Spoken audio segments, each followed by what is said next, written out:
হরিপুর মাঠে বলেছিলেন না, ও মদ্যপ অবস্থায়, কাকলে দুধ চা মধু, মামন তুই নাচাতে পারিস, আমি নাচাতে পারি না, আমি নাচের গান গাইতে পারি। আর এই আদিবাসীদের গায়ের রং দেখে কটূক্তি করেছিলেন।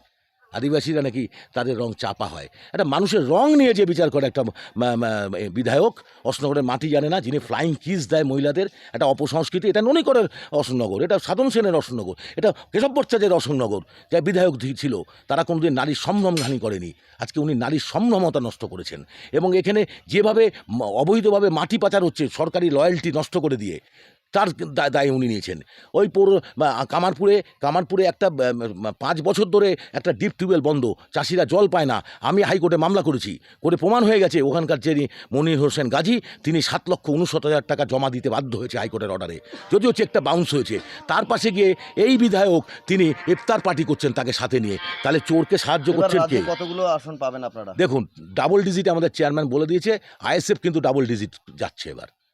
এটা জেনে রাখুন, পশ্চিমবঙ্গের মাটিতে মানে একটা স্বৈরাচারী প্রাতিষ্ঠানিক দুর্নীতিগ্রস্ত দলকে উৎখাত করার জন্য মানুষ রেডি হয়ে গেছে। এবার জয় আমাদের সুনিশ্চিত, কারণ মানুষ 5 বছরে যাকে নিয়ে এসছে, জিতিয়েছিল, তার থেকে কোনো পরিষেবা পায়নি, চোখে তাকে দেখতে পায়নি। এখানকার মানুষ আওয়াজ দিচ্ছে, হঠাৎগঞ্জের দেশে যা, ইছামতির পারে যা, হিতাক তোরে মানাইছে না রে, একেবারে মানাইছে না রে। এটা হচ্ছে অশোকনগরের আওয়াজ।